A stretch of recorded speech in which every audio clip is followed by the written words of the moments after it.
going to take one more quick call. Good afternoon. You are live on Working For You. Good afternoon, Jamila, and good afternoon to the AG as well, AG Byron. Rusty live right there. My question is relating to something that the AG mentioned earlier, Clark, about e-government, and that fall under his portfolio. I want him to, if he can be a little bit more specific and detailed in his answers to me, in terms of how urgent it is for the government.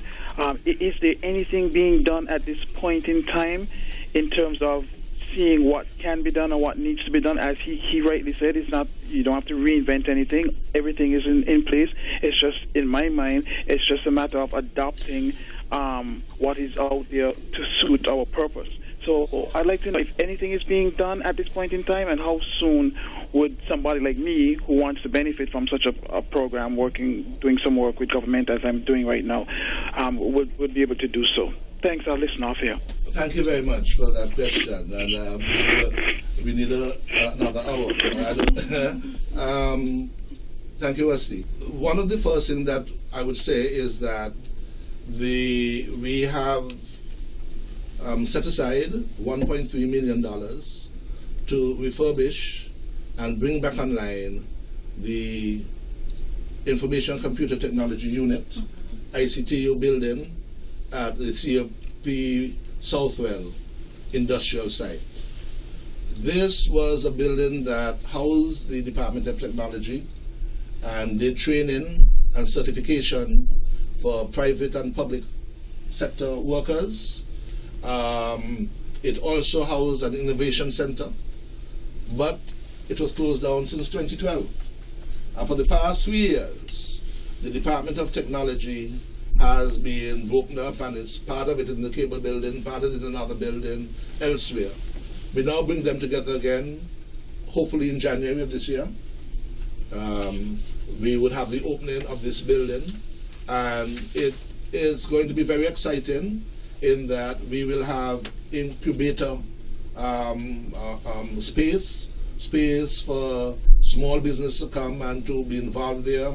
It will be doing training for the private sector as well as public sector workers in learning various software applications, certification in Microsoft and other things. It allows for young people to the Innovation Center to develop apps and other things. It is going to be one of the key planks as we move forward to reactivate, as it was, the work within the public and private sectors in this area. At the ICTU Center, we will have IXP, Internet Exchange Point, where we will be joining, as it was, the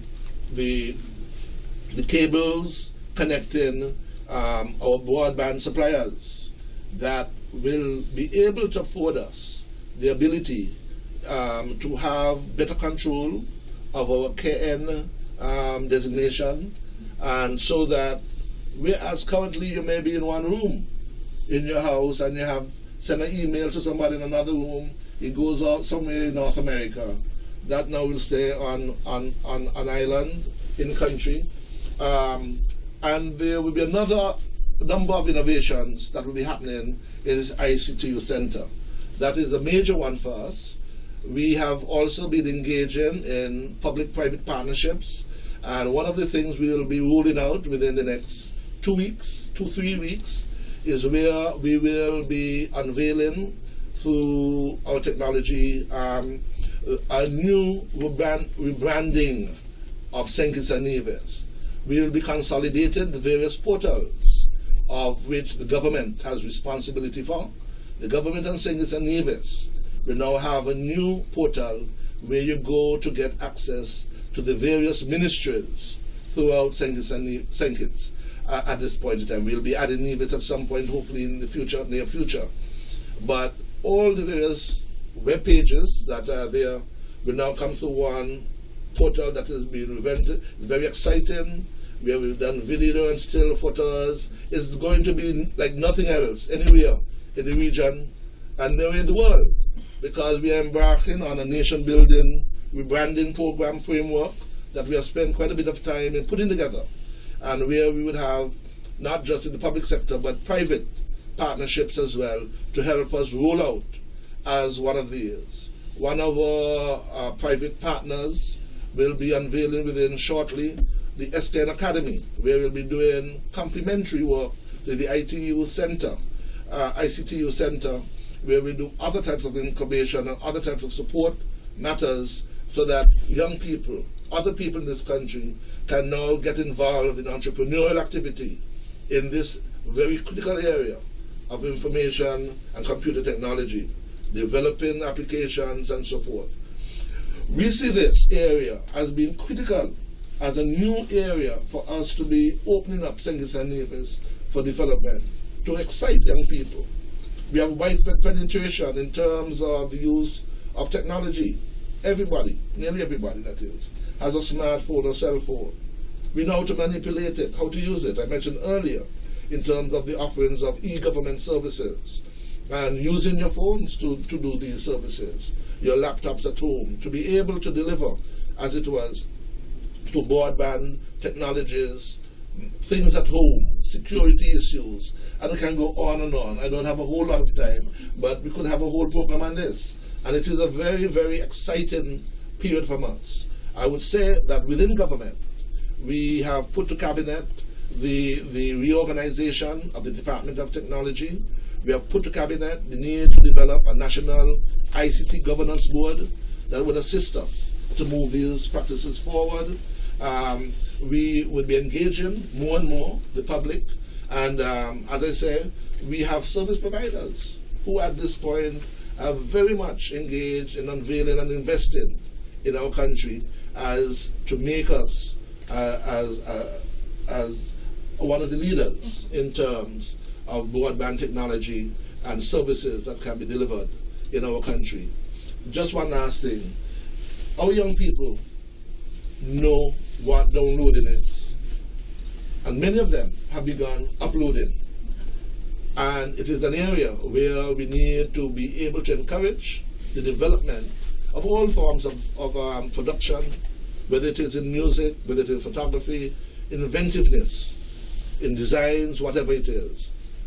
We can supply our local markets in so many different ways, but we can also, as it was, become part of that global economy where we become open to everybody. And I think it's something that's very, very encouraging as we move forward. And as you mentioned, we end on an exciting note. Yes, we are out of time, basically. Yes. Yeah. So, in closing, I want to again thank you, the Honorable Attorney General Vincent Byron, for being our guest today. Thank you so much for the work that you have done for justice, fairness, and transparency. Thank you for tuning in to another edition of Working for You, your Team Unity Government's interactive radio program. I am Jamiela McPhail, sitting in for Letoy Williams, who is on assignment.